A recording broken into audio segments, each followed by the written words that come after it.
This is Polly. Polly's here today for a nail trim. He's a 3-banded armadillo, so you can look at his back, see 1, 2, 3 bands between the front part of his carapace and the back part of his carapace here.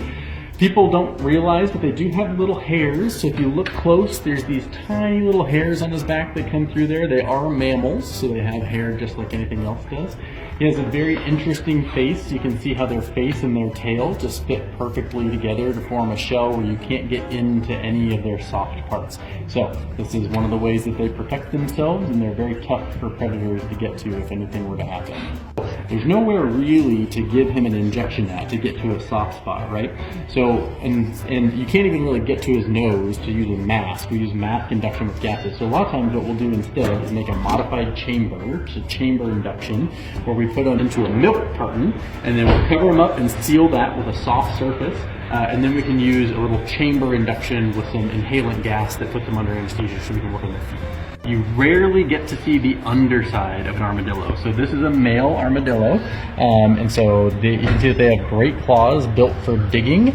They've got lots of fur under there that helps protect them and keep them warm and stuff. This is his reproductive organ, which has a very interesting little detail at the end there. That's called a urethral process, and it helps keep sand and other dirt and debris out of their urethra at the tip of the genitals there.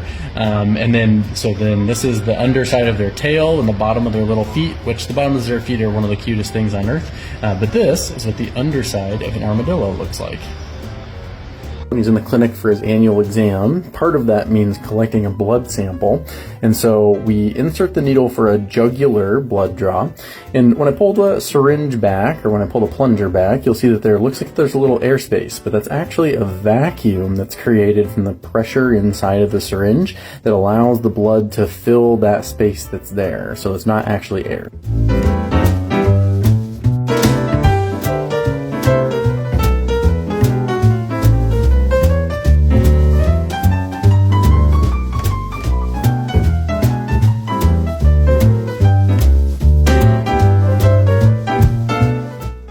Ferret ultrasounds can be kind of tough if you try to do them the same way as a cat or a dog, so this is a different technique that you can use to hold them.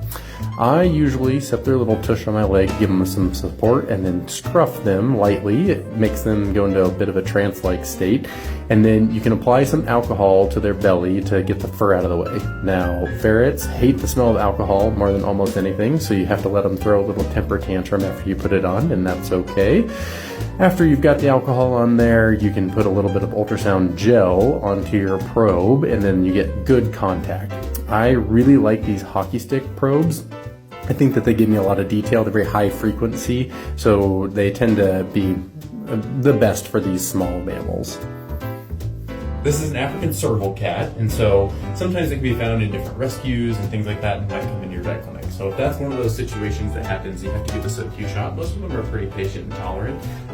This guy is 18 years old. He was rescued a long time ago, but recently ate a foam cord. Now, servals are known for being particularly prone to eating a lot of things that they're not supposed to eat. So this is even the best of the best care. These guys can sneak into places where there's something that's hidden away, and they'll ingest them. So we have to be really careful with servals, make sure that they don't eat things they're not supposed to. But he had surgery, and we were able to remove that. So this is his post-op incision. He's just getting around with antibiotics before he goes home, and he should be great.